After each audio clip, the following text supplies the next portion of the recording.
안 된다고 하는 사람은 크게 두 가지예요. 나는 했는데 넌 안 될 거야. 내가 안 됐으니까 너도 안 될 거야. 개새끼들이지. 나쁜 새끼들입니다. 반수가 더 잘 되는 경우도 종종 있어요. 네, 반갑습니다. 오늘은 2026 수능 재수 혹은 N수 결정 가이드를 한번 찍어보도록 하겠습니다. 저도 두 번의 수능을 쳤고 첫 수능을 망하고 두 번째 수능을 고민할 때 재수를 할지 반수를 할지 아니면 그냥 대학에 갈지 정말 많이 고민을 했습니다. 제 경험을 바탕으로 여러분들께 도움이 되고자 이렇게 영상을 찍어봅니다. 바로 시작을 해보도록 할게요. 목차는 진짜 할 거냐, 1년 더냐, 반수냐, 그리고 가장 중요한 두 가지에 대해서 말씀을 드리도록 하겠습니다.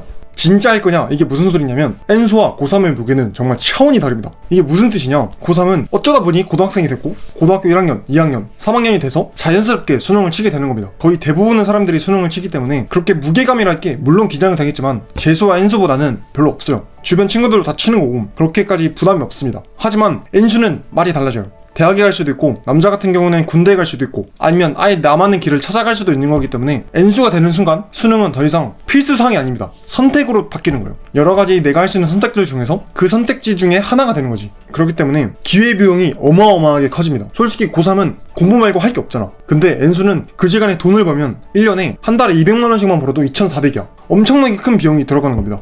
그래서 그런 기회 비용을 고려하셔야 된다. 내가 정말 대학이 그렇게 간절한지 한번 고민을 해보시기 바랍니다. 그리고 웬만하면 대학에 가보시는 걸 추천해요. 이게 두 가지 경우가 있는데 내가 붙은 대학이 나름 괜찮은 대학이야. 사회적으로 인정받는 대학이야. 이러면 이런 생각이 들 수 있습니다. 내가 1년 더 투자를 해서 높은 대학에 가려고 하는 것보다 여기서 한번 사람들과 같이 노력을 해서 자격증 시험을 준비한다거나 대학원에 간다거나 수능 말고 다른 길을 선택할 수 있기 때문에 한번 대학에 가보시는 걸 추천할게요. 반대로 내가 만약에 공부를 아예 안 해가지고 뭐 그렇게 입결이 높지 않은 대학에 가기로 했어. 그럼 이 생각이 들 수 있습니다. 아, 내가 여기 있으면 안 되겠다. 위기의식이 들 수가 있어요. 위기의식. 이게 정말 중요합니다. 생명과학에서 윤도영 선생님이 이런 말씀을 하셨습니다. 사람은 절대 바뀌지 않는다. 저는 전적으로 동의해요. 이게 근데 앞에 전제 조건이 붙어야 돼. 혼자서는, 스스로는. 네, 스스로는 바뀌지 않습니다. 하지만 새로운 환경에 놓여지면 사람은 바뀌기 때문에 한번 대학에 가보시는 걸 추천드립니다. 열심히 공부할 자신이 없는 사람들, 너무 삶에 지친 사람들, 이런 분들이 한번 대학에 가보시는 걸 추천드릴게요. 3번 내용, 기회비용을 고려해라. 이거는 무슨 말이냐면 1번과 2번과 이어집니다. 여러분들은 이제 더 이상 재수 N수를 결정할 땐 학생이 아닙니다. 대학에 가게 된다면 할 수 있는 것들이 정말 많아져요. 간단하게 말해서 1년 동안 놀 수도 있는 거고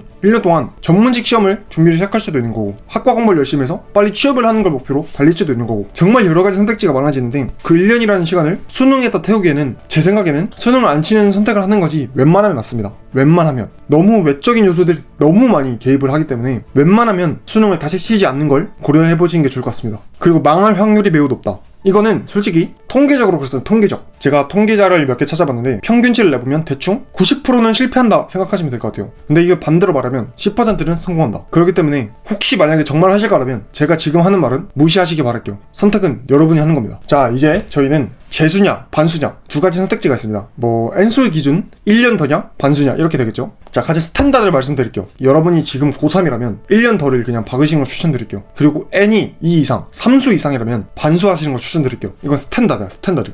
이게 왜 그러냐면 이건 제 경험도 많이 들어간 건데 사람이 한 2년 정도는 박을 수가 있어, 한 시험에다가. 근데 3년 이상으로 넘어가면 사람이 너무 지칩니다. 이건 물론 제가 의지가 약해서 그런 걸 수도 있지만 생삼수를 정말 스트레이트로 쭉 해낸다? 전 주변에서 잘된 케이스를 이게 정말 말처럼 쉽지가 않습니다. 통계적으로 보면 삼수가 제일 잘 될 확률이 높다는 건데 반대로 말하면 잘 될 사람들이 삼수까지 우직하게 버티는 게 아닌가라는 생각도 들긴 합니다. 그래서 저는 웬만하면 반수하시는 걸 추천드릴게요. 물론 노베이스다 이러면 무조건 재수하는 게 맞아요. 노베이스는 6개월 가지고 되지 않습니다. 솔직히 1년도 빡셀 수가 있어요. 전 과목 노베이스라면. 그렇기 때문에 노베이스라면 무조건 재수하시는 걸 추천드릴게요. 그리고 세 번째 이야기는 저는 지금 제가 전체적인 18살, 19살, 20살 제가 느꼈던 경험들을 바탕으로 여러분들께 경험을 전달을 해드리는 입장이기 때문에 여러분이 제 말을 한번 들어보시고 선택은 여러분이 하셔야 되는 겁니다. 그리고 댓글로 할지 말지 이제 적어주시면 제가 이제 조언 정도는 드릴 수 있을 것 같아요. 한번 대학에 가면 그 삶을 안 좋아할 수도 있다. 만약에 내가 A 대학이 목표였어. A 대학이 B 대학보다 입결상으로 높은 대학으로 칩시다. 근데 A 대학이 목표였는데 B 대학에 가게 됐어.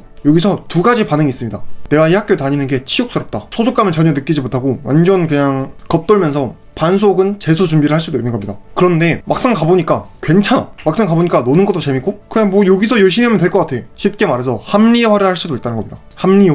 그러니까 내 목표는 이거였는데 그냥 요 정도도 괜찮다 하면서 만족해버리는 거지. 저는 이에 대해서 판단은 유효하겠습니다. 이게 좋은 걸 수도 있고 나쁜 걸 수도 있어요. 너무나 높은 목표를 위해서 달리는 것보다 자신의 현실을 인정하고 자신의 성향을 잘 판단하셔서 내가 어떤 집단에 속했을 때 쉽게 동화가 돼버리는 존재인가 아닌가, 이에 대해서 신중하게 판단하시기 바랍니다. 반수를 하려고 대학에 갔다가 그냥 반수 포기해버리고 그 대학에 안주해버리는 경우를 전 꽤 많이 봤습니다. 네 번째는 1년 더 지속하지 못할 수도 있다. 이게 무슨 말이냐면 1년이라는 시간이 대충 뭐 10개월 정도 되겠죠? 엄청나게 길어요. 진짜 엄청나게 깁니다. 4번, 5번을 한번 이어서 말씀을 드리면, 원래 공부는 막판 스포트가 굉장히 중요하거든요. 수능은 솔직히 막판 100일에 자신의 약점을 어떻게 잘 채웠냐에 따라서 결정이 난다고 생각하시면 될 것 같은데, 1년 통으로 하게 되면 막판에 퍼질 확률이 매우 높아요. 하지만 반수는 7월 혹은 8월에 시작하는 거기 때문에 마지막까지 정말 풀 컨디션으로 빡 달릴 수도 있습니다. 그래서 반수가 더 잘 되는 경우도 종종 있어요. 이게 진짜입니다. 마지막 100일에 미친듯이 쏟아 붓는 거지. 반수를 성공하는 케이스도 저는 많이 봤기 때문에 이것도 추천드리도록 하겠습니다. 그래서 막판 스퍼드가 굉장히 중요하다. 이 선택이 여러분의 인생을 바꿀 수도 있어요. 정말입니다. 가장 중요한 2가지에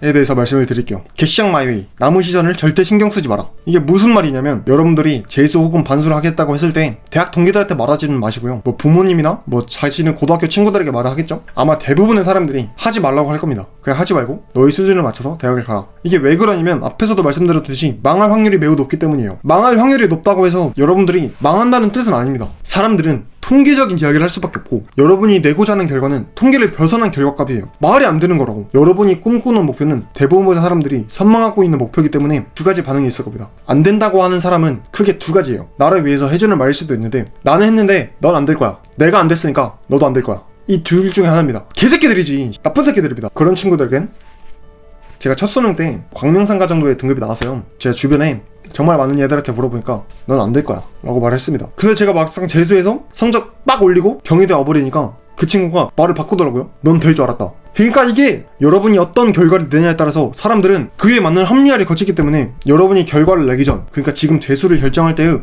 주변 반응을 싸그리 무시하세요. 싸그리, 제발. 그리고 저 같은 당신이 잘 되길 바라는 사람한테만 조언을 구하시면 될 것 같습니다. 그리고 2번째, 빨리 자고 빨리 일어나라. 이거는 솔직히 너무 당연한 말이기 때문에 공부를 하면서 가장 중요한 거는 잠이라고 할 수 있습니다. 잠. 충분하게 잠을 자야 머리도 잘 돌고, 특히 비문 아플 때 글이 머리에 튕겨나가는 경험을 하지 않을 수 있어요. 최소한의 수면 시간을 확보하자. 저는 웬만하면 12시 전에 취침하고 7시 전에 기상하는 걸 추천드릴게요. 네, 마지막으로 30초만 더 이야기를 하도록 하겠습니다. 재수 혹은 N수 존나 엄청 매우 힘들 것이다. 그럼에도 불구하고 하겠다면 나는 당신을 응원하겠다. 힘든 길을 선택하신 여러분들, 제가 간절하게, 정말 간절하게 기도하고 응원하겠습니다. 그 여정을 제가 함께 하겠습니다. 네, 이렇게 오늘은 재수 결정 가이드 한번 말씀드렸는데 도움이 되셨으면 좋겠고, 좋아요, 구독 한 번씩 눌러주시면 감사하겠습니다.